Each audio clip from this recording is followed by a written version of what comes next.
And welcome back to News Center. Thank you for staying with us. We continue with our coverage here on the show. And we want to go back to our top story this morning. And of course, it has everything to do with the wreckage of the SAX plane that went missing on Tuesday evening, which was located in the Aberdares. Aerial search teams on Thursday morning cited the wreck at the peak of the ranges. According to Nyandarua County Commissioner Boaz Heritage, of course, that is what he was able to, the information he was able to give.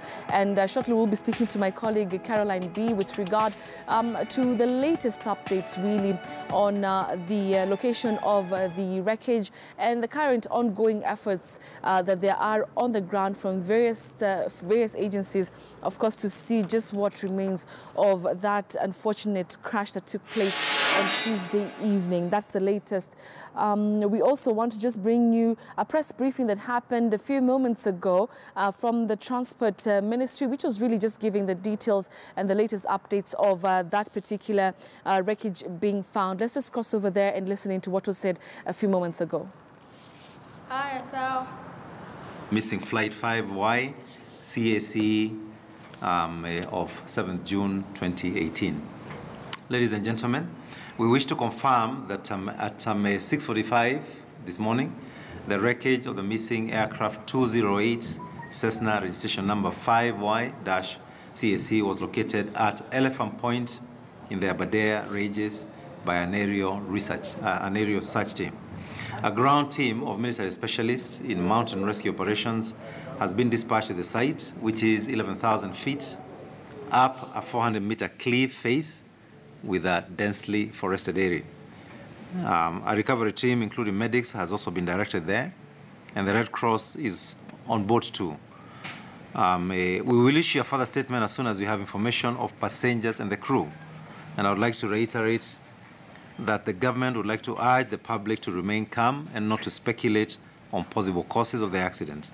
Investigations into the probable cause of the accidents have commenced, guided by the Accident Investigation Department of the Ministry. Let me reiterate that we shall update you with more information as and when it becomes necessary. Thank you very much. That's the end of the statement. We can take a few questions. Yes. My name is Hassan Mugambi, Citizen TV. Sorry? My name is Hassan Mugambi, Citizen TV. Yes. What is the status of the wreckage?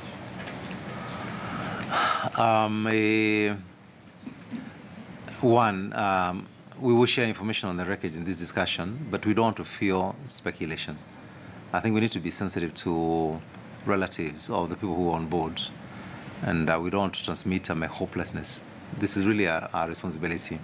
In situations like this, we must assume that life is sustained until we prove otherwise. So the wreckage does appear reasonably damaged, but we are following up with every expectation that will recover as many as we are able to.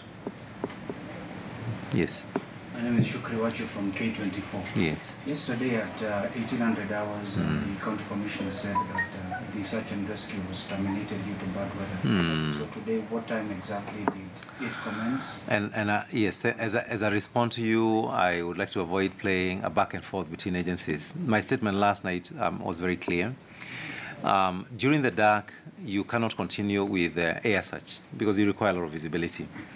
But the coordinated approach has had many avenues for search. As I've mentioned, currently we have military specialists in forest and difficult area rescue.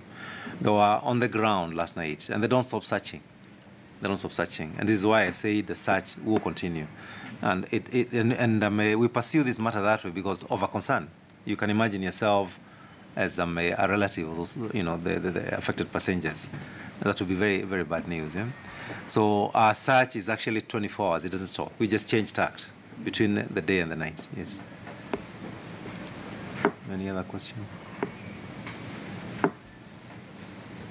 Give the phone a spot. Sorry? Yes, I want to reiterate that it is not done until it is.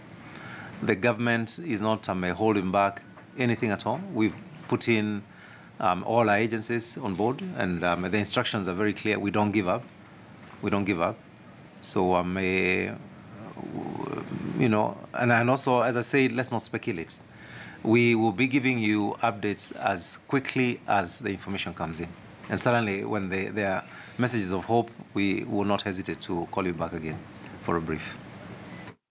All right, and as we continue to wait for the information that the officials there from the Transport Ministry have promised us to give as soon as they get them, I want to just bring in my colleague Caroline B, who has been following on this story since it broke. And Caroline, good morning. She's joining us from Njambini. Caroline, talk to us about the kind of efforts that are currently ongoing and whether the investigations have already started, with regard to just what went wrong. Concerning the investigations started immediately. The missing plane was reported by the media and also the airline in itself. And right now, I can tell you that a contingent of officers has already been dispatched to the forest in itself. Right now, I'm here at the Aberdare forest on the peripheries of that. And just parked a few meters from me is the vehicles of those police officers, 6 of them in number, some of them from the Red Cross and the other from KWS and also KFS. These two teams, that is the Kenya Forest Service and the Kenya Wildlife Service, are actually being trusted with the terrain of this area since they better understand how the forest looks like, and they also have the mapping of that, so they better understand that. And how this wreckage was actually spotted, it is said that there was a plane that flew above the hill early this morning before it got quite foggy. So they were able to spot that, took pictures, and it was relayed to the necessary authorities, who then contacted the rescuers who are here on the ground, and immediately they got that. They followed the route to where it is. So they are not yet sure where exactly it is, but they are following the coordinates as was recorded by the plane that flew here this morning. So that is the update that we have as of now. As for the officers that went to the ground yesterday, they did not actually spot anything. And just behind me here is that there is a perimeter fence that connects this forest to the forest station, which is not far from here. And the officers who actually proceeded to the forest for these rescue operations proceeded to my left side. That is where, the crash did not happen on that side. So that is why they might have missed that. But today they have proceeded right straight ahead to where it is said that crash might have happened. It hit the walls of the Elephant Hills, which is here, and normally we can be able to spot it, but since it's very foggy and given that it's June, it's a very chilly weather, such kind of weather is expected, and these people went on foot. The helicopters which are on the ground cannot be able to reach there since it's very misty, but the plane that flew there very early this morning was able to do that since it had not yet got that foggy. But there are quite a number of choppers on the ground, that is at the rescue center, and once this clears, they're hoping that they will be able to proceed to that side based on what the rescuers on the ground on foot who have approached, who are trying to locate that wreckage will actually say. But right now I can tell you the officers are going there by foot, and they are hoping that they will locate this wreckage based on the coordinates that they are having. They are not sure how the condition of the plane looks like, but based on what was recorded this morning by that plane was that it was quite a wreckage. It is in pieces, and we are waiting for them to arrive so that we can get information from them. This is a journey that will take them close to 5 hours for them to reach there and also to come back. But we are waiting. There are updates that we are having from the County Commissioner's office here on the progress of the rescue efforts so far. Betty? Just before I let you go, let's just talk also about the fact that, Red Cross is also part of this. And, how prepared are they, and especially the ones who are heading that direction of the wreckage, how prepared are they such that, hopefully, if they come across the people who are on board and they survive, that they're able to indeed help them to get, to proper medical facilities?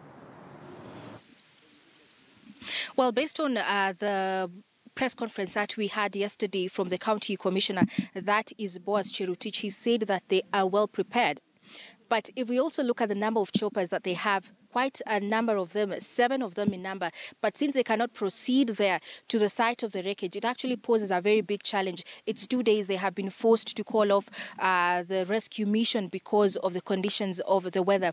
And the Red Cross team has actually headed there. It's the same team. They were not able to go there yesterday since they were not well prepared. But based on the brief that they received this morning, they have prepared themselves. We're not sure of the number of the Red Cross teams who have gone there, but they say they are well prepared. They have a stretcher. It's the same stretcher they had yesterday. So I believe they are well prepared. But in terms of the numbers, I'm not sure how many of them have gone there. But there was this press briefing that was given this morning from the commissioner, who said they have sent 2 trucks of police officers. I can't give the exact number, but these 2 trucks amount to around 12 people. That I will confirm much later on the number of these officers who have headed there. But in terms of their preparations and everything, I can't verify that as of now. But I'm sure since the Red Cross is on the ground, they will do all that is possible just to look at how that wreckage looks like and the victims for that matter. Betty?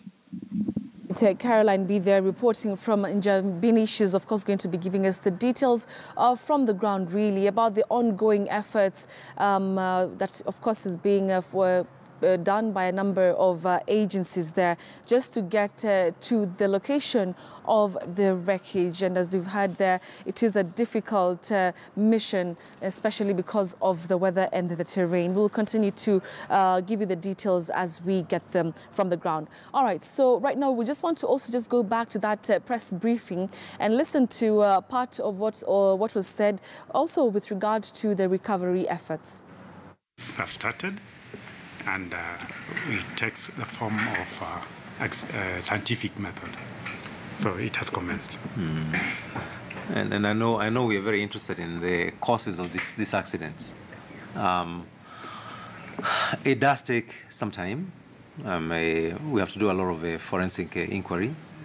Investigation is not just localized; it's also, it requires international expertise. So we coordinate it beyond our country, Kenya. And we do need to give it time to take its natural course.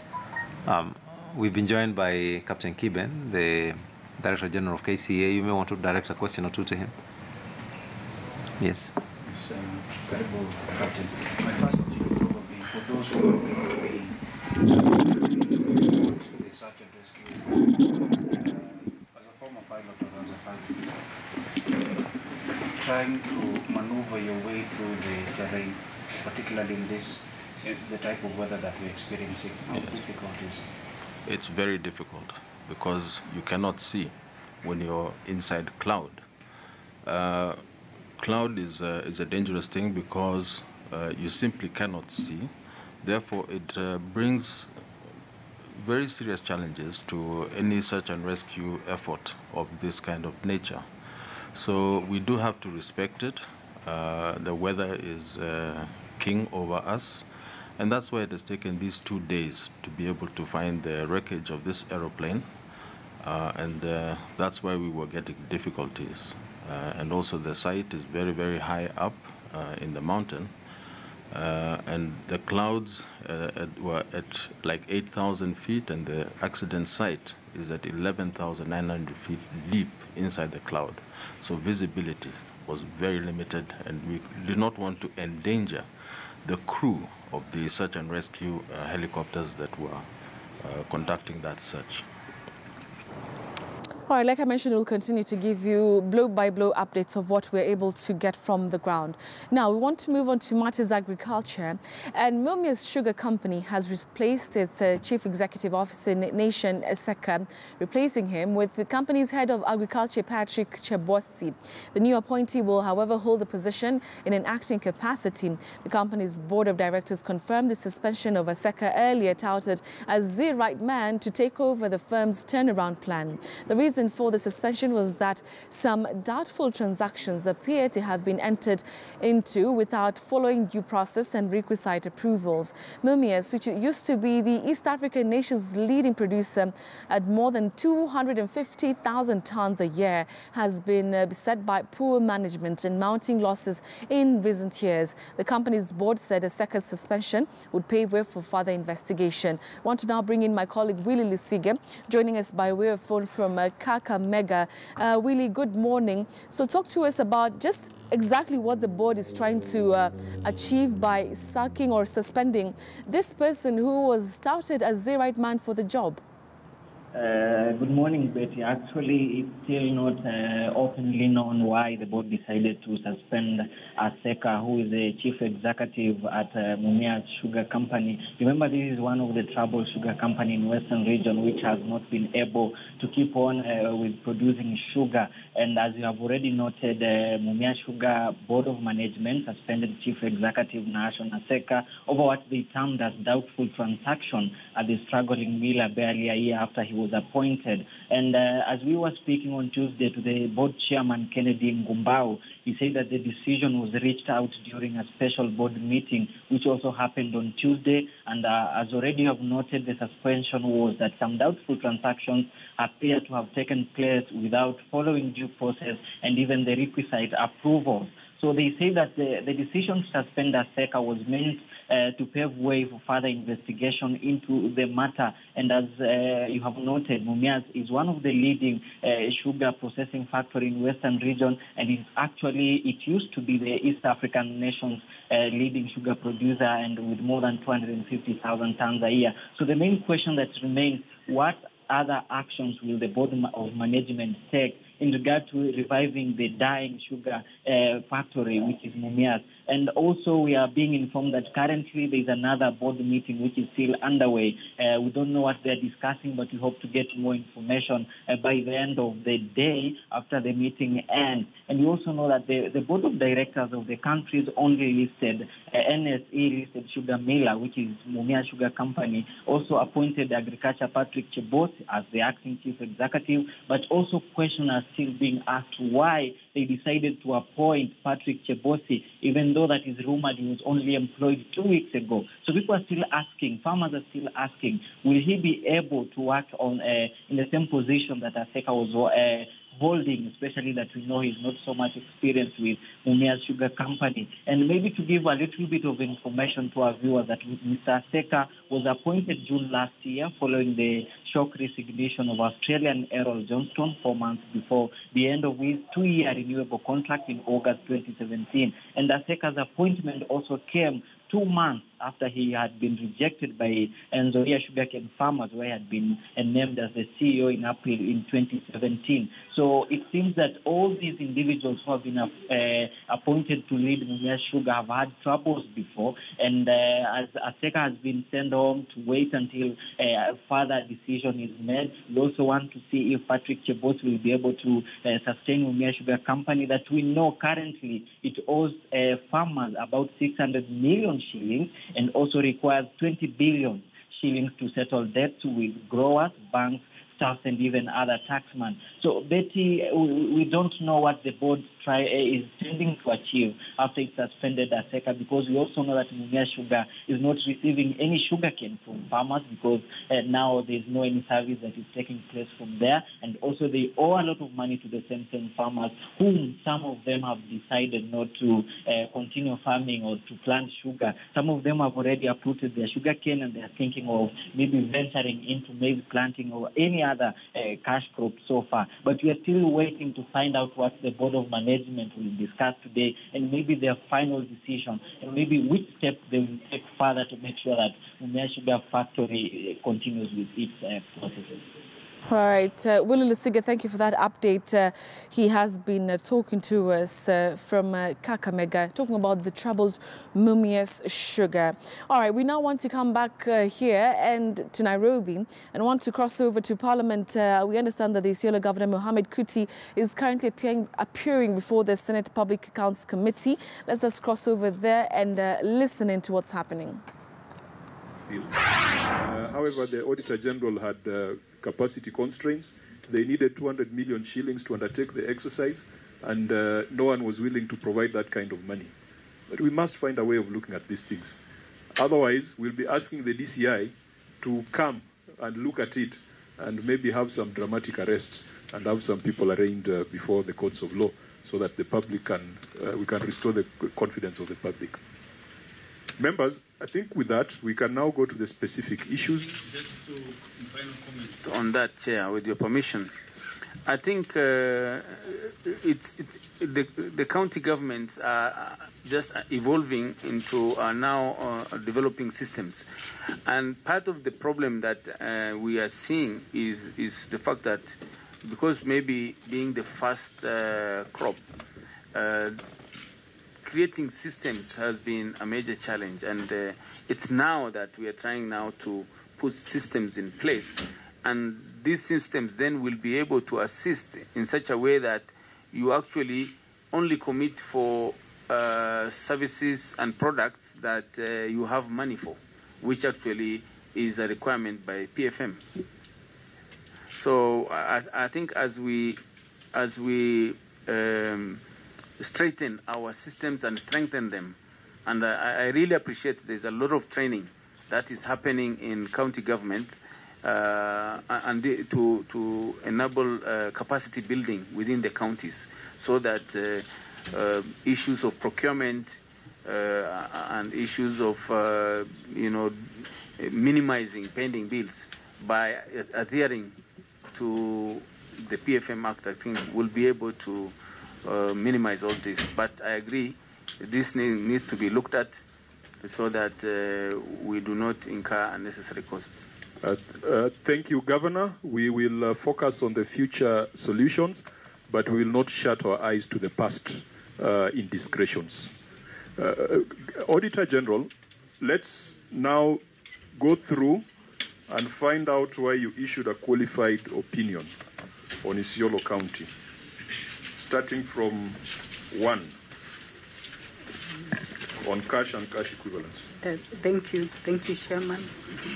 We are on page 2 of the report of the Auditor General, where we have paragraph 1, cash and cash equivalent, and I read, during the year under review, the county executive operated 5 bank accounts, for the county assembly had 1 bank account. Sorry, can we hear her? Is she audible? Rob, just assist so that that microphone can be closer to her, because I believe that part of these proceedings could be live for people of Isiolo to follow, so we want you to be audible. Thank you, Chair. I'm normally very loud, and I think it was the mic. So I start again. Paragraph 1, cash and cash equivalents. During the year. All right, we'll be going back there. We have our Chris Tyree following up on that developing story for you. But before that happens, we want now to cross over our borders and focus on Africa's youngest nation, South Sudan, and the recent attempts by opposition leader Raila Odinga to help resolve the South Sudan conflict may be bearing fruit, but observers say it could be a mountain to climb. Odinga on May 25th met with South Sudan President Salva Kiir in what his handlers said was simply a meeting to discuss matters of regional security and stability. Odinga was making initial contacts to try and restore peace talks, which have stalled. Both President Kiir and rebel groups under siege leader Riek Machar says they will accept Mr. Odinga should he be formally appointed a mediator. But the question is, how easy will it be to bring the two leaders together, and what will it take? That is the question. And we want now to have a conversation with one John Gashie, who is a regional affairs expert. John, thank you very much for joining us here on News Center. So I'll ask you that first question. How easy do you think it will be to bring these two leaders together and sit? Because it has been tried before, but it sort of backfired. Will Mr. Raila Odinga actually help this particular situation?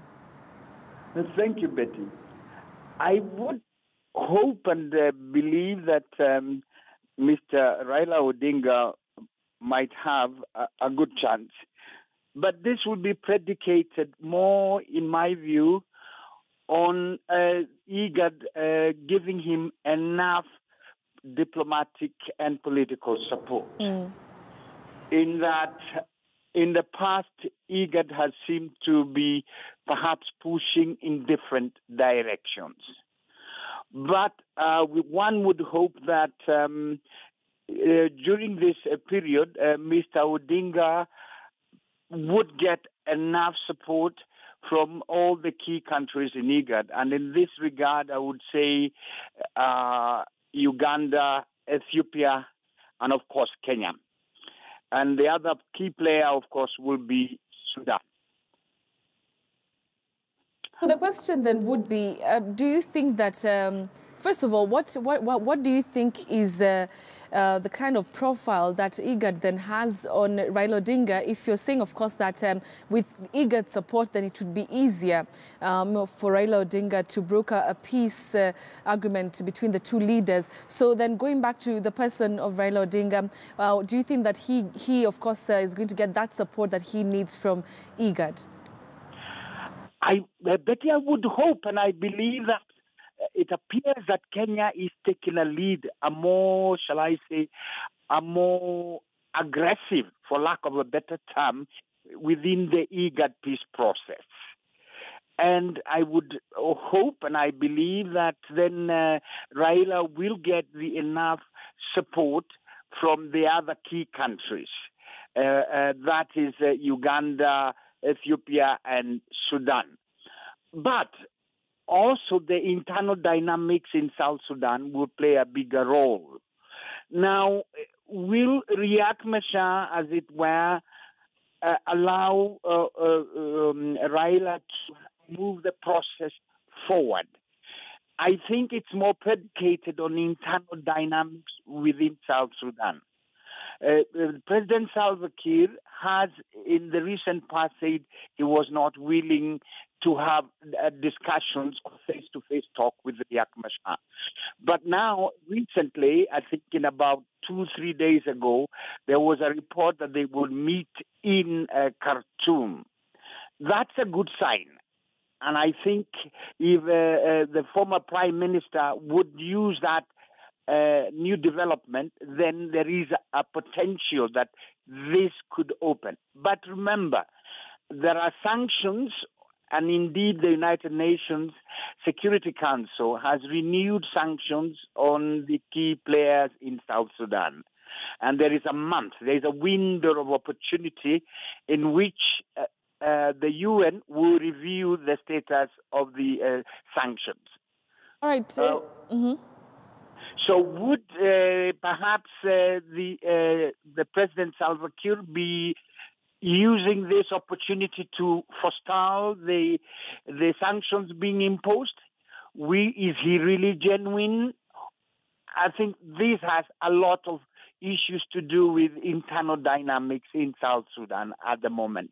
It's interesting that you mentioned that, because I was going to ask really what is the motivation of this renewed offensive, to have these people, coming together.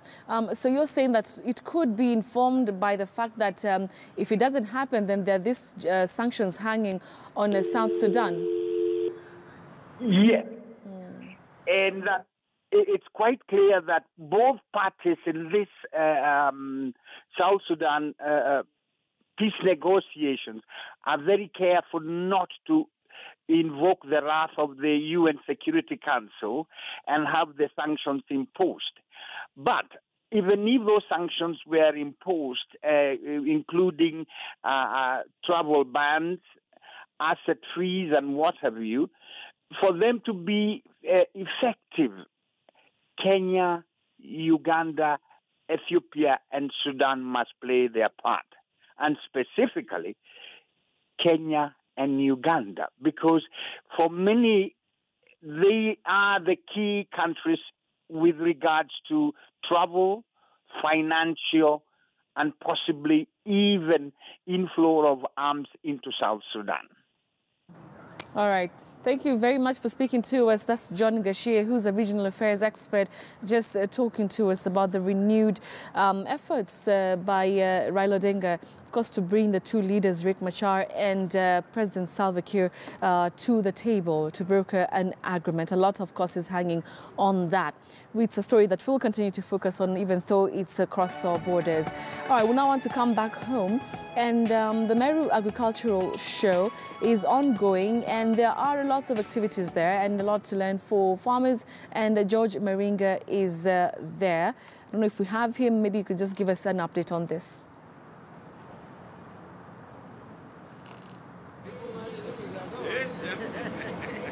All right, George, if you can hear me. We spoke yesterday on day one of the Meru Agricultural Show. So what can you tell us are the activities lined up today? Yeah, indeed. Yesterday we did have the preparations going on for participants and organizations coming here yesterday, and today the show is set to be kicked off or launched officially by the Meru County Governor, that is Kretu Mrongi, though it will be later in the day. But we have had quite a turn-up of organizations, organizations and companies, as well as students coming to witness this, this show, and particularly of interest to them is in the agriculture. But briefly, I will speak to the chairman of the ASK National Show, Meru, to be specific, to just tell us of the the turnout, and how people have come so far. Thank you very much, Mr. Stanley, for joining us of KNTN News. And now, briefly, could you tell us, you've had these shows before. How is the turnout this time compared to the others? Has there been a drop or an increase in the turnout? Thank you. Thank you. May I say that this is day 2 of our show. Yesterday was the opening day. Today we are hosting the governor, and the turnout is very, very good. The weather is quite chilly. It's a bit rain as well, which is an issue for Meru at this time. But it's great, it's good, because in the past, at this time, we would be having things like dust, but now it's very, very good. There are very, very many students who have already come, and we do look forward to a great day.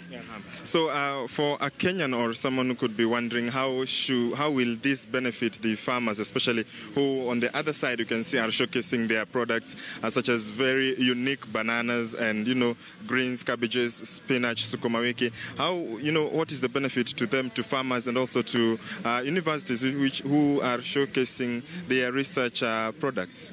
Thank you. Farmers especially would come here and they would learn. They would get opportunity to sample modern technologies in variation. They would also be having opportunity to see machinery, modern machinery that are used in the agri-business, chaff cutters for those with dairy cows, and even for marketing the byproducts that they have. So it's an opportunity for them not only to market, but also to learn new technologies. Yes. And as the chairman of this show, do you expect research to feature in this, or what is that one thing that you specifically expect to feature from for those who will be showcasing their products? If you happen to come, and we do invite you to come, you will find that we have very advanced technologies being displayed by the universities and the farms that sell agri products, agri chemicals, agri machinery. So it's an area where you are going to see very modern technology, modern methods of going about doing business, because as the show theme this year is promoting innovation and technology in agriculture and trade. There is a lot of innovation, and you come here, you learn how you can go and even innovate in your business, in your farm, in your institution. For the students, you can come here and get information about careers, degree courses in those universities, which will inform your decision to make a career choice. So it's an opportunity for everybody to learn. whether the farmer, whether the students, and even the small children would have opportunity also to be very, very, very entertained, because the arena program is packaged with a lot of entertainment. Yes. Thank you very much, Betty. That was Mr. Stanley Mukari just giving us a brief of this, Meru ASK show. And as just you have seen, students and pupils are coming in their numbers to witness or to, see a few things regarding the show in terms of agriculture. And as the chairman has said, therefore, those in secondary school or high school to also see what courses they could join in the universities, because we have various stands. On this side, that is on my right, we have institutions, and on the, coming up this way, we have institutions such as the Equity Bank. We also had the Chuka University. Betty, if you remember yesterday, we saw the unique animal, the llama, and, others such as the Meru University, all drawn from areas close to Meru or within the larger Meru area. And also on my left, although there is a barrier here, we now have the agricultural or, show or exhibitions where we have exhibitions such as bananas and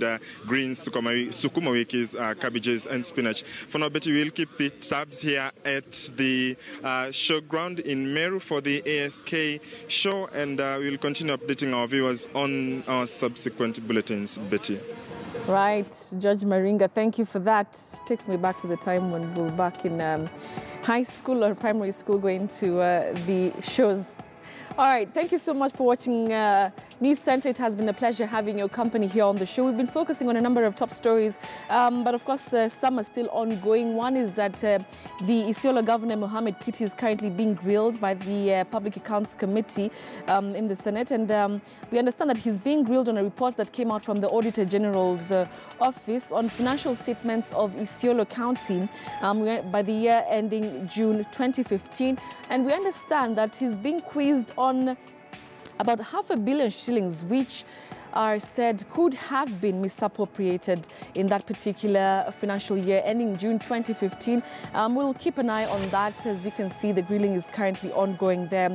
Apart from that, also something else is happening in Nyeri County. We have the CS Matiangi there, and we understand that he is set to oversee the donation of vehicles to the Central Region security teams, and later on he's going to be visiting Mathira to address insecurity cases and also check the state of police houses. So those are stories that we're currently following up on, and also not forgetting the crash, of course, the missing plane that was finally located earlier on today. We understand that the rescue teams are heading there, and we'll also be updating you on the same. My name is Betty Kelly. It has been a fantastic pleasure having you on the show.